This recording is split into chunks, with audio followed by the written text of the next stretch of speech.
Part 1, Section 3, Christmas Eve through Christmas Day. Chapter 1 of Section 3, Laguna Beach, California. At 8 a.m. Tuesday, December 24th, when Dom Corvasis got out of bed, he went through his morning ablutions in a haze, resulting from the lingering effects of yesterday's indulgence in Valium and Dalmine. For the 11th night in a row, he had been troubled by neither somnambulism nor the bad dream that involved the sink. The drug therapy was working, and he was willing to tolerate a period of pharmaceutically induced detachment to put an end to his unnerving midnight journeys. He did not believe he was in danger of becoming physically addicted to, or even psychologically dependent on, Valium or Dalmine. He had been exceeding the prescribed dosage, but he was still not worried.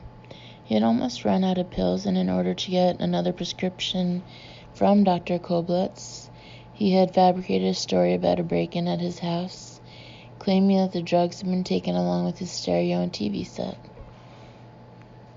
Dom had lied to his doctor in order to obtain drugs, and sometimes he saw his action in exactly that harsh and unfavorable light, but most of the time in the soft haze that accompanied continuous tranquilization, he was able to dress the shabby truth in self-delusion. He dared not think about what would happen to him if the episodes of somnambulism returned in January after the drugs were discontinued. At 10 o'clock, unable to concentrate enough to work, he put on a light corduroy jacket and left the house. The late December morning was cool, except for a few unseasonably warm days now and then. The beaches would not be busy again until April.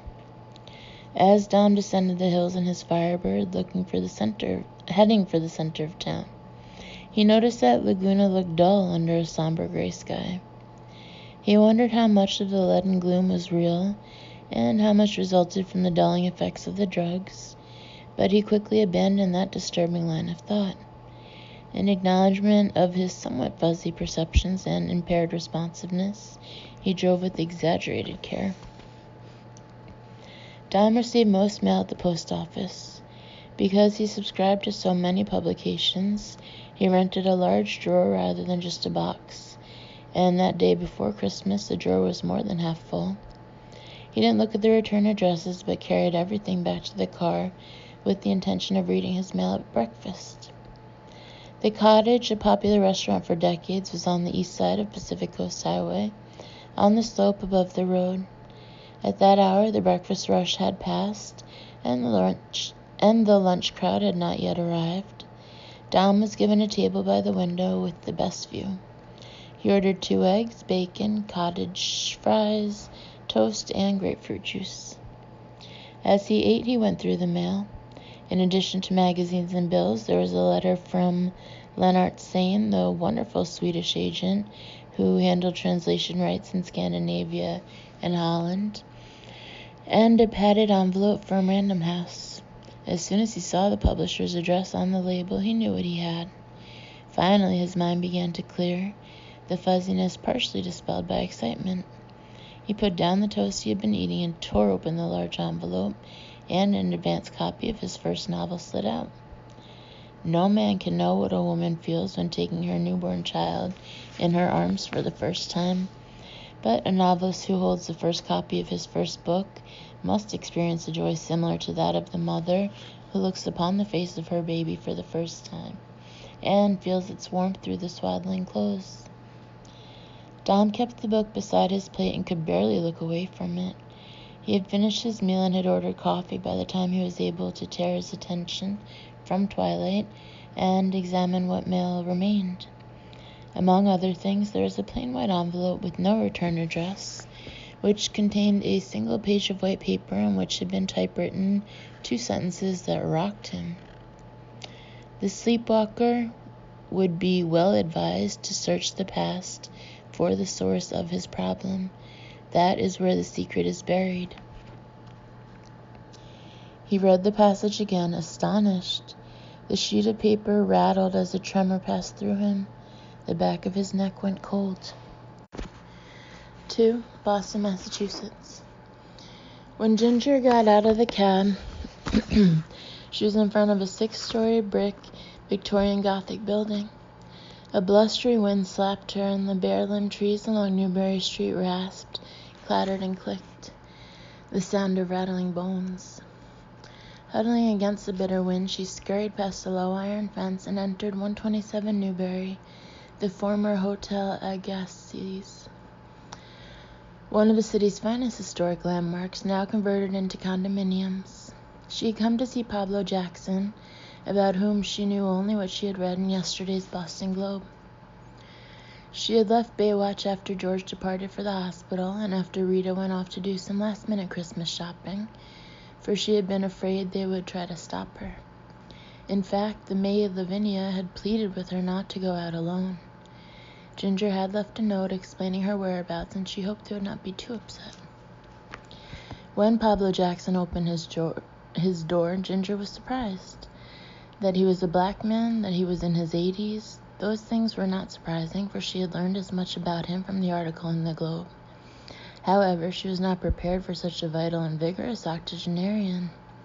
He was about 5'8", slight, but age had not bowed his legs, bent his back, or rounded his shoulders. He stood militarily erect in white shirt and sharply creased black trousers, and there was a sprightliness and youthfulness in his smile and in the way he waved her into the apartment. His thick, kinky hair had not receded, but it had gone so white that it seemed to glow with a spectral light, giving him a curiously mystical aura. He escorted Ginger into the living room, moving with the stride of a man 40 or 50 years his junior. The living room was a surprise, too, not what she expected either of a sedate old monument like the Hotel Agassiz, or of Pablo Jackson, an elderly bachelor. The walls were cream-colored, and the contemporary sofas and chairs were upholstered in a matching fabric. An Edward Fields carpet of the same creamy shade provided relief from the dominant scheme by means of a deeply sculpted wave pattern. Color was provided by pastel accent pillows, yellow, peach, green, and blue, on the sofas, and from 2 large oil paintings, one a Picasso. The result was an airy, bright, warm, and modern decor. Ginger settled into one of 2 armchairs that faced each other across a small table near a long bay window. She declined coffee and said, "Mr. Jackson, I'm afraid I'm here under false pretenses." "What an interesting beginning," he said, smiling, crossing his legs, resting his long-fingered black hands on the arms of his chair. "No, really, I'm not a reporter." "Not from People?" He studied her speculatively. "Well, that's all right. I knew you weren't a reporter when I let you in. These days, reporters have an oily smoothness about them, and they're an arrogant lot. Soon as I saw you standing at the door, I said to myself, 'Pablo, this bitty girl is no reporter. She's a real person.' I need some help that only you can provide." "A damsel in distress?" he said, amused. He seemed not at all angry or uneasy, which she had expected he would be. She said, "I was afraid you wouldn't see me if I told you my real reasons for wanting to meet you. You see, I'm a doctor, a surgical resident at Memorial, and when I read the article about you in the Globe, I thought you might be able to help." "I'd be delighted to see you even if you were selling magazines. An 81-year-old man can't afford to turn anyone away, unless he prefers to spend his days talking to the walls." Ginger appreciated his efforts to put her at ease, though she suspected that his social life was more interesting than her own. He said, "Besides, not even a burnt-out old fossil like me would turn away such a lovely girl as you. But now tell me what this help is that only I can give you." Ginger leaned forward in her chair. "First, I've got to know if the article in the newspaper was accurate." He shrugged. "As accurate as newspaper articles ever are. My mother and father were expatriate Americans living in France, just as the newspaper said. She was a popular chanteuse, a cafe singer in Paris before and after World War I. My father was a musician, as the Globe said, and it's true that my parents knew Picasso and recognized his genius early on. I was named after him. They bought 20 of Picasso's pieces when his work was cheap, and he gave them several paintings as gifts. They had bon goût, G-O-U-T. They didn't own 100 works, as the paper said, but 50. Still, that collection was an embarrassment of riches. Sold gradually over the years, it cushioned their retirement and gave me something to fall back on as well. You were an accomplished stage magician? For over 50 years, he said, raising both hands in a graceful and elegant expression of amazement at his own longevity. That gesture was marked by the rhythm and fluidity of prestidigitation, and Ginger half expected him to pluck living white doves from thin air. And I was famous too. Sans parallel, even if I say so myself. Not famous over here so much, you understand, but all over Europe and in England. And your act involved hypnotizing a few members of the audience? He nodded. That was the centerpiece. It always wowed them. And now you're helping the police by hypnotizing witnesses to crimes so they can recall details they've forgotten. Well, it's not a full-time job, he said, waving one slender hand as if to dismiss any such thoughts she might have had. The gesture seemed likely to end with the magical appearance of a bouquet of flowers or deck of cards. In fact, they've only come to me 4 times in the past 2 years. I'm usually their last resort. But what you've done has worked for them? Oh, yes, just as the newspaper said.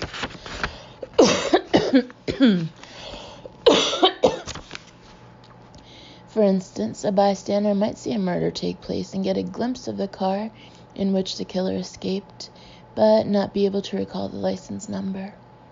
Now, if he glanced at the license even for a split second, that number is buried in his subconscious mind, because we never really forget anything we see. Never. So, if a hypnotist puts the witness in a trance or regresses him in time, that is, takes him back in his memories to the shooting, and tells him to look at the car, then the license number can be obtained. Always? Not always, but we win more than we lose. Why turn to you? Aren't the police department's psychiatrists capable of using hypnosis? Certainly, but they're psychiatrists, not hypnotists. Hypnosis is not what they specialized in. I've made it a lifelong study, developed my own techniques that often succeed where standard methods fail. So when it comes to hypnotism, you're a maven.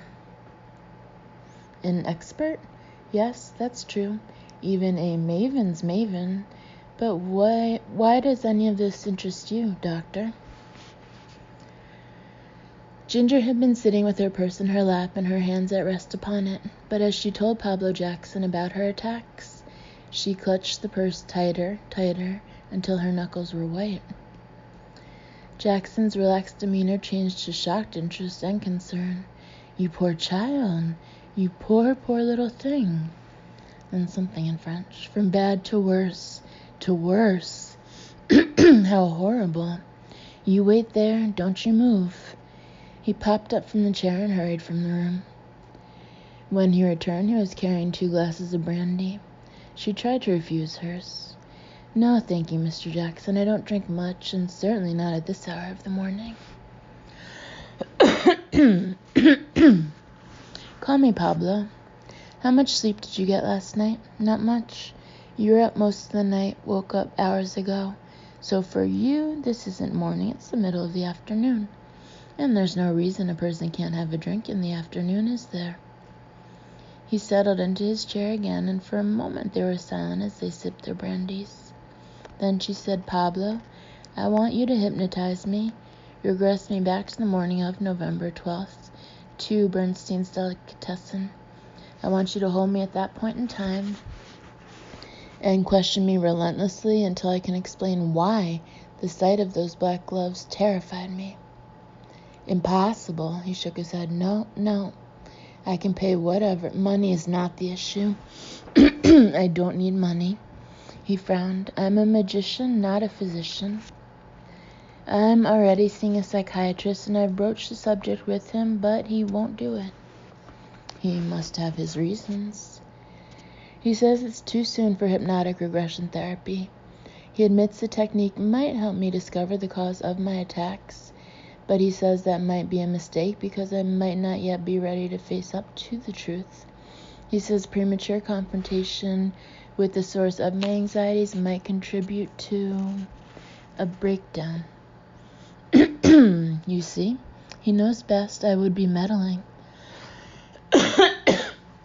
He does not know best, Ginger insisted, angered by the vivid recollection of her recent conversation with the psychiatrist, in which she had been infuriatingly condescending.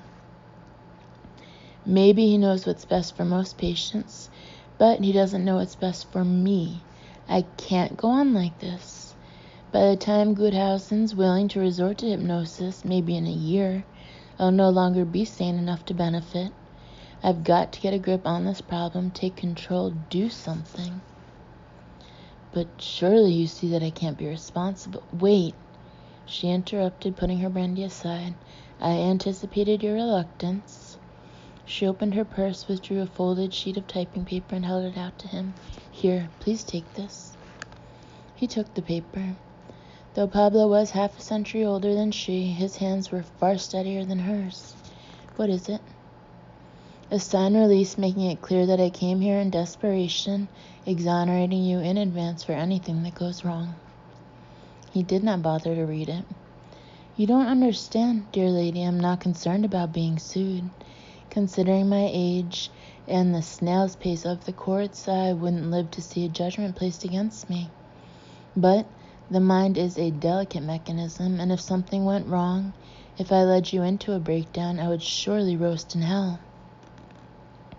If you don't help me, if I've got to spend long months in therapy, uncertain of the future, I'll have a breakdown anyway. Desperate, Ginger raised her voice, venting her frustration and anger. If you send me away, leave me to the well-meaning mercy of friends, abandon me to Goodhausen, I'm finished. I swear that'll be the end of me. I can't go on like this. If you refuse to help me, you'll still be responsible for my breakdown because you could have prevented it. I'm sorry, he said. Please. I can't. You cold, black bastard, Ginger said, startled by the epithet even as she spoke it. The hurt expression on his benign and enormous face stung and shamed her. Now it was her turn to say, I'm sorry, so sorry. She brought her hands to her face, bent forward in her chair, and wept. He came to her, stooped down in front of her. Dr. Weiss, please don't cry. Don't despair, it'll be all right. No, it never will, she said, not ever like it was. He gently pried her hands away from her face. He put one of his hands under her chin, lifted her head until she was looking at him. He smiled, winked, and held a hand before her eyes to show her that it was empty. Then, to her surprise, he plucked a quarter from her right ear. Hush now, Pablo Jackson said, patting her shoulder. You've made your point, and I certainly don't have an âme de boue, a soul of mud, an ungenerous spirit. A woman's tears can move the world. Against my better judgment, I'll do what I can. Instead of putting an end to her crying, his offer of help renewed her weeping, though these were tears of gratitude. And now you are in a deep sleep, deep, very deep, utterly relaxed, and you will answer all my questions. Is that understood? Yes. You cannot refuse to answer. Cannot refuse. Cannot. Pablo had drawn the drapes over the 3-bay window and had turned out all the lights except the lamp beside Ginger Weiss's chair. The amber beams fell over her, giving her hair the appearance of real gold filaments and emphasizing the unnatural paleness of her skin. He stood before her, looking down at her face. She had a fragile beauty, an exquisite femininity, yet in her face there was also a great strength, almost masculine in quality. Le juste milieu, a perfect balance. The golden mean was nowhere better defined than in her countenance, where character and beauty were given equal weight. Her eyes were closed and they moved very little beneath her lids, an indication that she was in a deep trance. Pablo returned to his chair, which stood in shadow beyond the amber light from the single lamp. He sat, crossed his legs. "Ginger, why were you frightened by the black gloves?" "I don't know," she said softly. "You cannot lie to me. Do you understand? You can withhold nothing from me." "Why were you afraid of the black gloves?" "I don't know." "Why were you afraid of the ophthalmoscope?" "I don't know." "Why were you afraid of the sink drain?" "I don't know." "Did you know the man on the motorcycle on State Street?" "No." "Then why were you frightened of him?" "I don't know." Pablo sighed. "Very well. Ginger will now do something amazing, something that might seem impossible, but which I assure you is possible. In fact, it's easy. We're going to make time run backward, Ginger. Nothing to it. We're going to send you slowly but surely back in time. You are going to get younger. It's already happening. You can't resist it. Time like a river, flowing backward, ever back. And now it's no longer December 24th. It's December 23rd, Monday. And still the clock runs backward, a little faster. Now it is the 22nd, now the 20th, the 18th. He continued in that manner until he had regressed Ginger to the 12th of November. You are in Bernstein's delicatessen, waiting for your order to be filled. Can you smell the hot baked goods, the spices? She nodded, and he said, "Tell me what you smell." She drew a deep breath, and a pleased look overtook her face. Her voice became more animated. Pastrami, garlic, honey cookies, cloves and cinnamon. She remained in her chair with her eyes closed, but she lifted her head and turned left and right as if surveying the deli. Chocolate. Just smell that cocoa pound cake. It's wonderful, Pablo said. Now, you pay for your order, turn from the counter, head toward the door, preoccupied with your purse. I can't get my wallet in, she said, scowling. You have the bag of groceries in one arm, got to clean out this purse. Bang! You bump into the man in the Russian hat.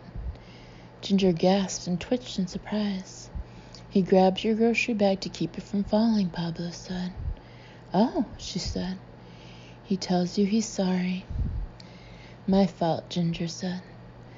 Pablo knew she was not talking to him, but to the doughy-faced man in the Russian hat, who was now as real to her as he had been that Tuesday in the deli. Apologetically, she said, I wasn't looking where I was going. He holds out your groceries, which you take from him. The aged magician watched her closely, and you notice his gloves. Her transformation was instantaneous and electrifying. She sat straight up, her eyes popped open. The gloves! Oh God, the gloves! Tell me about the gloves, Ginger. Black, she said in a small, quavering voice, shiny. What else? No, she cried, starting to get up from the chair. Sit down, please, Pablo said. She froze, half out of her seat. Ginger, I am ordering you to sit down and relax. She sat rigidly, her small hands fisted. Her radiant blue eyes were open wide, focused not on Pablo, but on the gloves in her memory.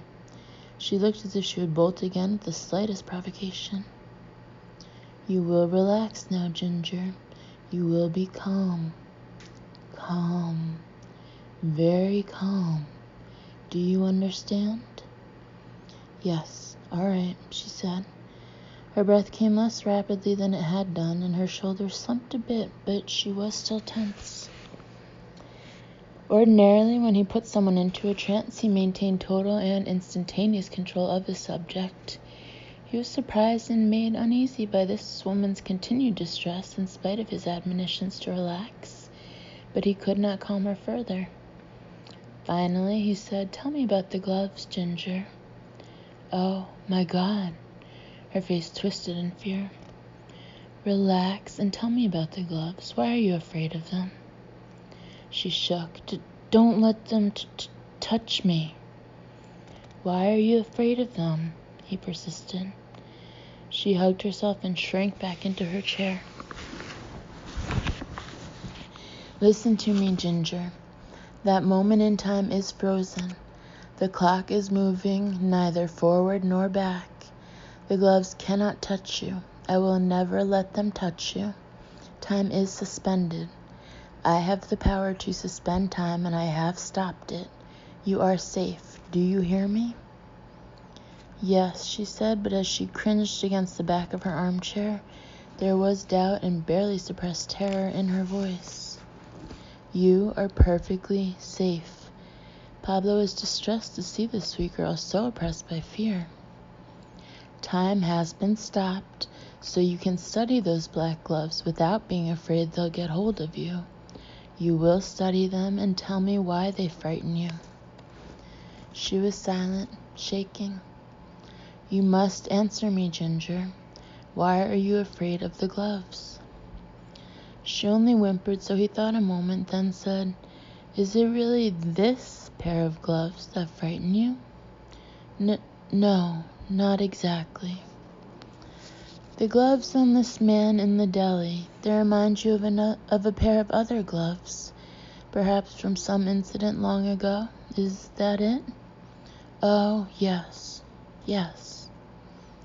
When did this other incident take place? Ginger, what other gloves do these remind you of?" "I don't know." "Yes, you do."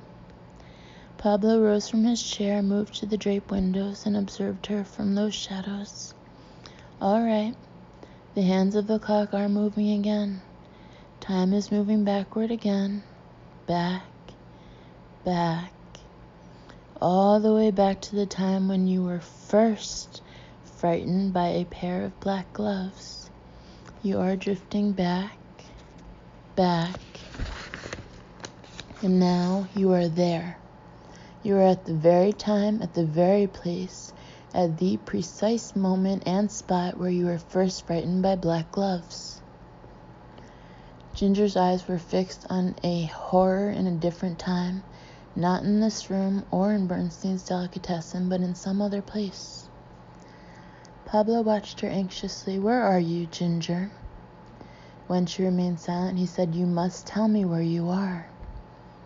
"The face," she said in a haunted voice that made Pablo shiver. "The face, the blank face." "Explain yourself, Ginger. What face? Tell me what you see." "The black gloves, the dark glass face." "Do you mean like the motorcyclist?" "The gloves, the visor." A spasm of fear throbbed through her. "Be calm, relax. You're safe. Now, wherever you are, do you see a man wearing a helmet and a visor and black gloves?" She began a monotonous chant of stark terror. Ginger, you must be calm. Be calm, relaxed, and at ease. Nothing can harm you. You're safe." Afraid that he was losing control of her and would have to bring her out of the trance soon, Pablo moved quickly to her chair, knelt at her side, put one hand on her arm, and stroked gently as he spoke to her. "Where are you, Ginger? How far back in time have you gone, Ginger? Where are you? When are you?" A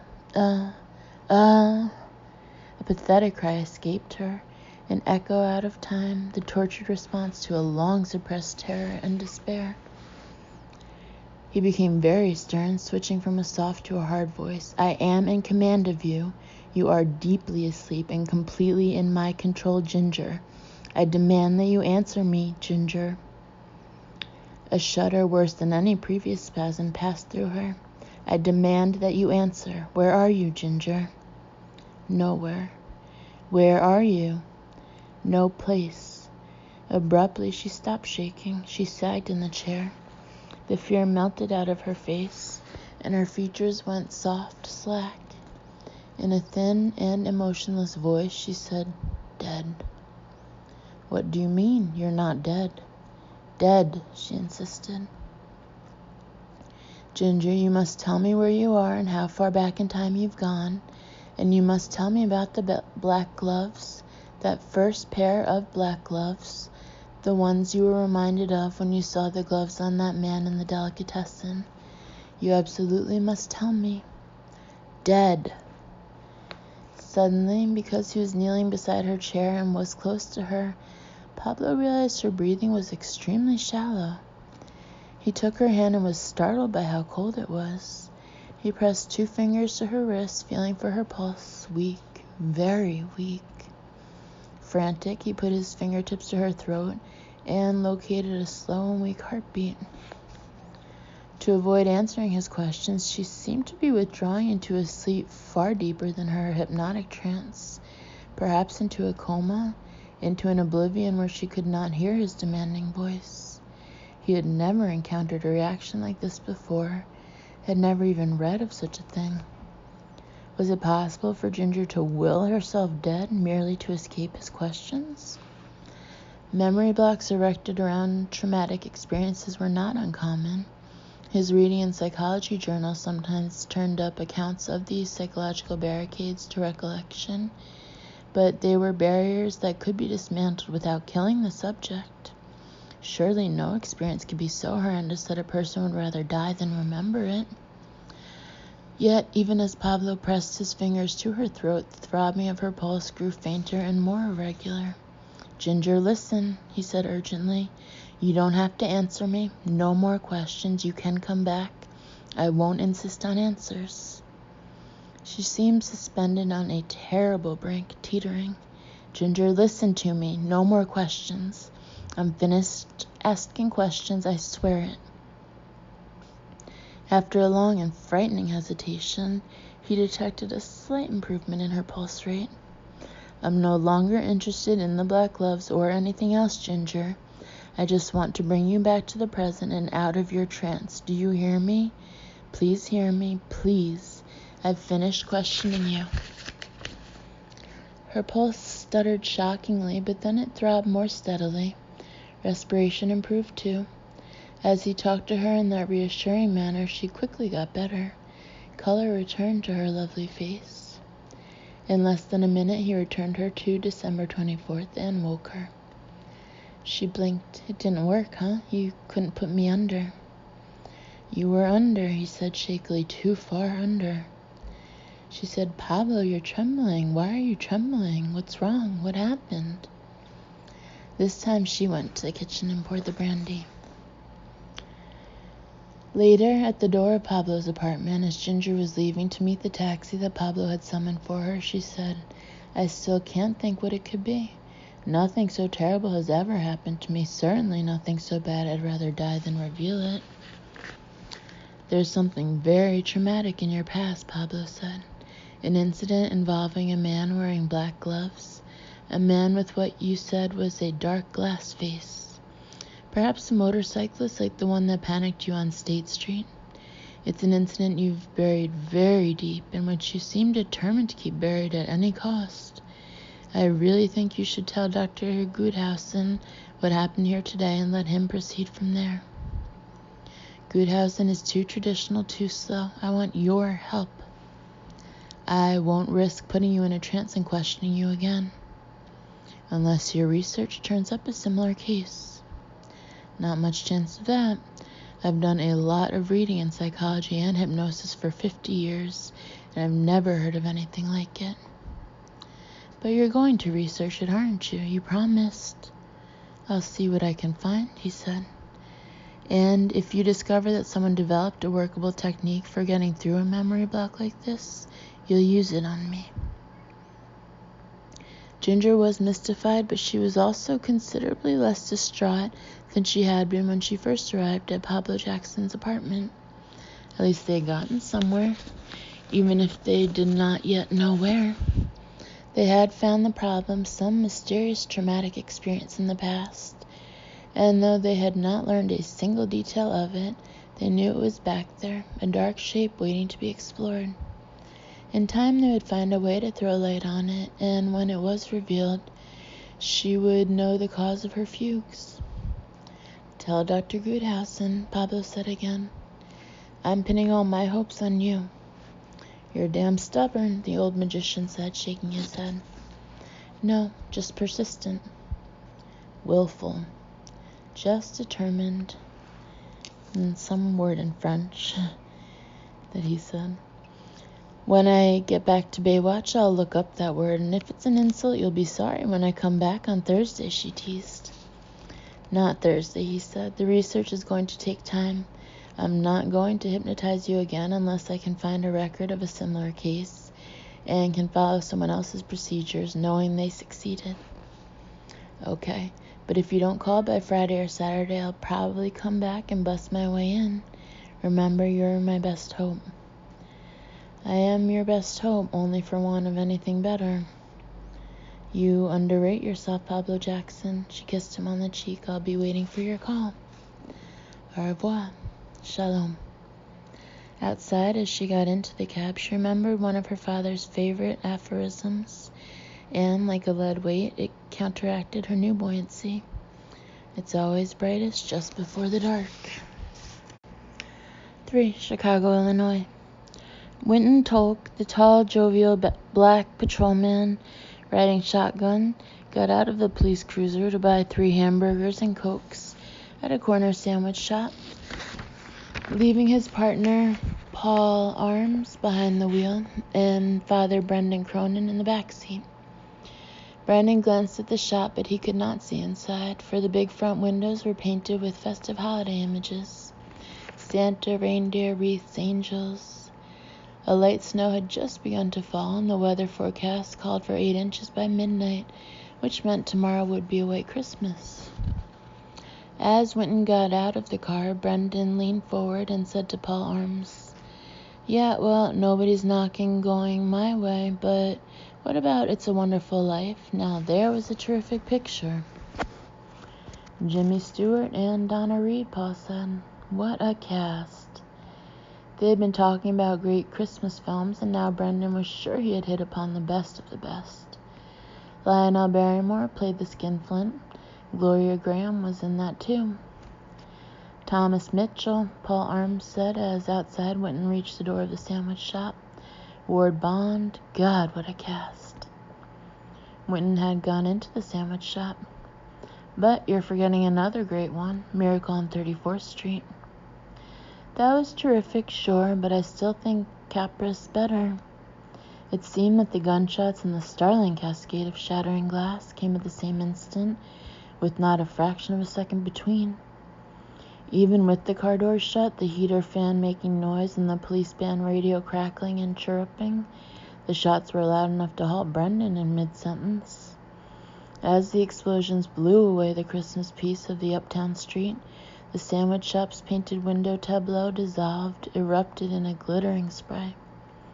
New shots overlaid the echo of old reports, and the blasts were accompanied by a brittle and atonal music of glass smashing on the roof, hood, and trunk of the cruiser. "Oh, shit!" Paul Arms tore the dash-mounted riot gun free of its clasp, throwing open his door, even as the last was still raining. "Stay down," he shouted back at Brendan, and then he was out, crouching, moving around the car, and using it as a shield.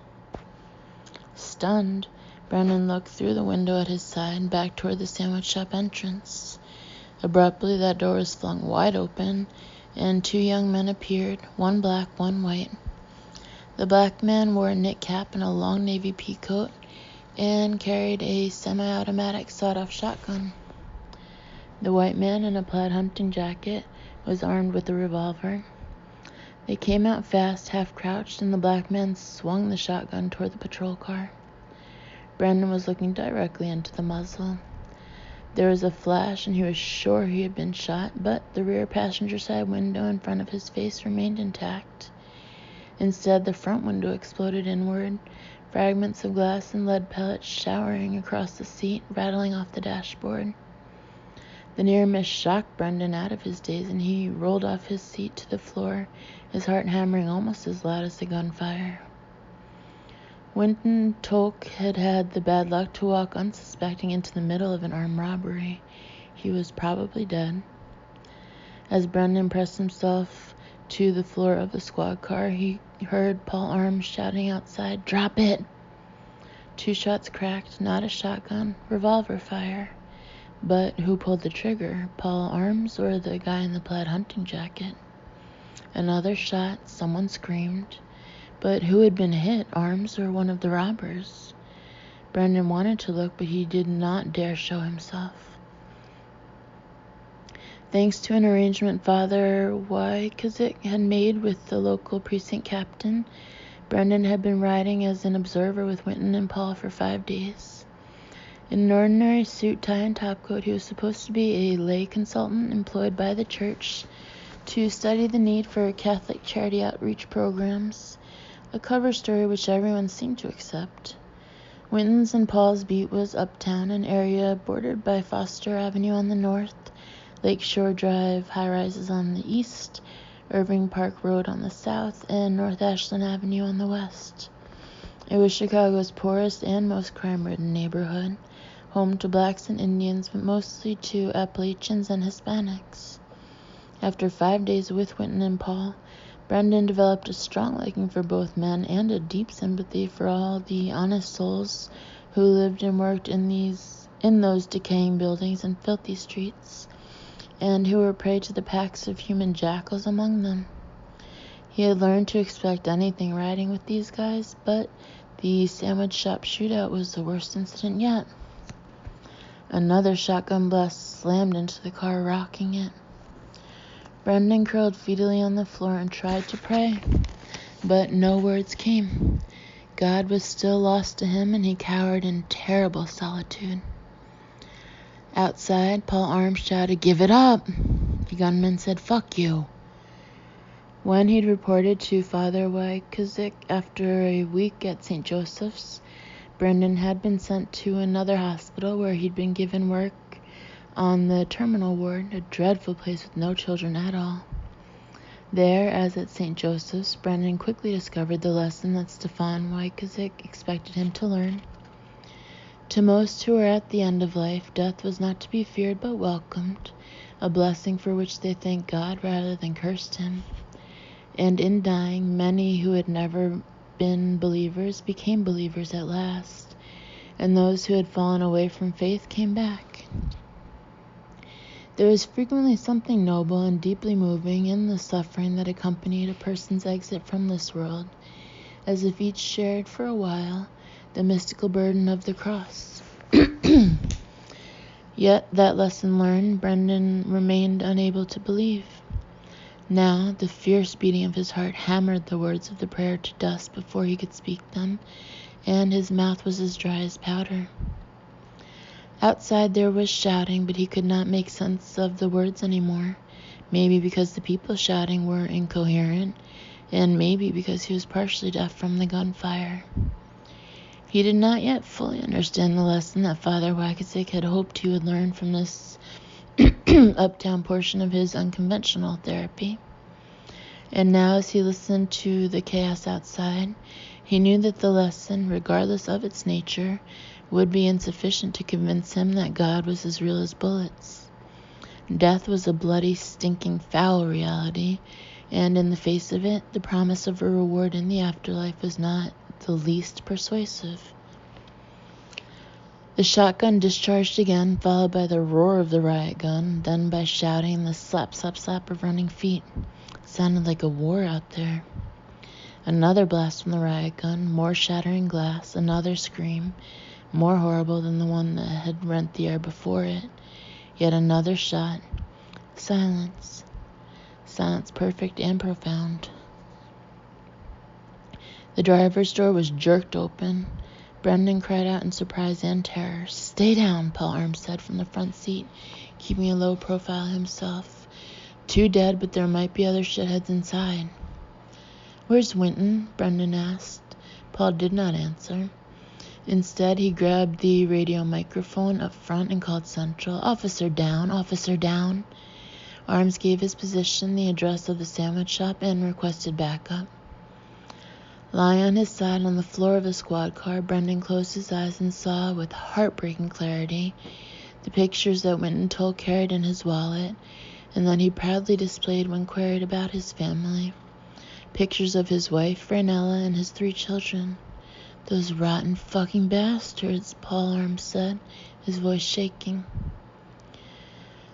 Brendan heard soft clicking and scraping sounds that puzzled him until he realized Arms was reloading. He said, Winton's been shot? Bet on it, Arms said. He might need help. It's on the way. But he may need help now, Brendan said. Can't go in there. Might be another one. 2 more. Who knows? We gotta wait for backup. Winton might need a tourniquet, other first aid. He might be dead by the time help gets here. Don't you think I know that? Paul Arms said bitterly, furiously. He finished reloading and slid out of the car to take up a position from which he could watch the shop. The more Brendan thought about Winton Toke sprawled on the floor, and there the angrier he became. If he had still believed in God, he might have quenched his anger in prayer, but now it fed on itself and grew into a hot rage. His heart pounded even harder than when the shotgun blasts were crashing into the car inches from him. The injustice of Winton's fate, the unfairness, the wrongness was like an acid eating at Brendan. He got out of the car and started across the sidewalk through the falling snow toward the entrance to the sandwich shop. Brendan! Paul Arms shouted from the far side of the police cruiser. Stop! For God's sake, don't! Brendan kept going, driven by his rage and by the thought that Winton Toke might need immediate first aid to survive. A dead man in a plaid hunting jacket was lying on his back on the sidewalk. A round from Arms' revolver had taken him in the chest, a second round in the throat. There was a stink of loose bowels. In the snow beside the corpse lay a handgun, perhaps the very one with which Winton Toke had been shot. Cronin! Paul Arms yelled, get your ass back here, you idiot! Moving past the broken windows, Brendan could see into the shop, which was surprisingly dark. The lights had been shot out or a switch thrown, and the gray daylight penetrated only a couple of feet inside. He could not see anyone, but that did not mean it was safe to enter. Cronin! Paul Arms shouted. Brendan went to the entrance where he found the black man in the pea coat. This one had been hit by a shotgun blast that also demolished the glass door. He was crumpled in 1,000 bright fragments. Stepping over the body, Brendan entered the sandwich shop. He did not have his Roman collar, which might have been something of a shield if he had been wearing it. On the other hand, degenerates like these would probably kill a priest as reflexively and as happily as they blew away police officers. In his suit and tie and top coat, he was as ordinary and vulnerable as any man, but he did not care. He was that furious. Furious that God did not exist, or existing did not care. At the back of the small shop was a service counter. Behind the counter was a grill, other equipment. On this side were 5 very small tables and 10 chairs, most of which had been toppled. On the floor were a couple of napkin dispensers, ketchup and mustard bottles, scattered $1 and $5 bills, a lot of blood, and Winton Toke. Not bothering to study the overturned tables to see if a gunman was sheltering behind them, Brendan went to the officer and knelt beside him. Winton had been hit twice in the chest, not with a shotgun, probably the other thug's revolver. The wounds were sickening, far too traumatic to respond dramatically to a mere tourniquet or first aid procedures. His breast was mantled with blood, and blood trickled from his mouth. The pool of blood in which he lay was so deep that he appeared to be floating on it. He was still, eyes closed, either unconscious or dead. Winton, Brendan said. The cop did not respond. His eyelids did not even flutter. Filled with a rage akin to that which had caused him to heave the holy chalice against the wall during Mass, Brendan Cronin gently put both hands on Winton Toke's neck, one on each side, feeling for the throbbing carotid arteries. He detected no life, And in his mind he saw the photographs of Ranella and the Tolk children again, and now he was seething with resentment at the indifference of the universe. He can't die, Brendan said angrily. He can't. Suddenly he thought he felt a thready pulse, so faint it was virtually non-existent. He moved his hand, seeking confirmation that Tolk lived. He found it, a less feeble beat than the first phantom drumming, though no less irregular. Is he dead? Brendan looked up and saw a man coming around the side of the service counter, a Hispanic in a white apron, the owner or an employee. A woman also in a white apron had risen from behind the counter. Outside, distant sirens were growing nearer. Under Brendan's hands, the throbbing in Winton Tolk's neck seemed to be getting stronger and more regular, which was surely not the case. Winton had lost too much blood to stage even a limited spontaneous recovery. Until the paramedics arrived with life support machines, his vital signs would deteriorate unavoidably, and even expert medical care might not stabilize his condition. The sirens were no more than 2 blocks away. Puffs of snow blew in through the shattered windows. The sandwich shop employees edged closer. Numb with shock and a haze of anger at fate's capricious brutality, Brendan trailed his hands from Winton's neck to the wounds in his chest. When he saw the blood oozing up between his fingers, his rage gave way to overwhelming helplessness and uselessness, and he began to cry. Winton Tolk choked, coughed, opened his eyes. Breath rattled thinly and wetly in his throat, and a soft groan escaped him. Amazed, Brendan felt for a pulse in the man's throat again. It was weak, but definitely not as weak as before, and hardly irregular at all. Raising his voice over the shrieking sirens, which were now so near that the air trembled, Brendan said, "Winton, Winton, do you hear me?" The cop did not seem to recognize Brendan or even to know where he was. He coughed again and choked more violently than before.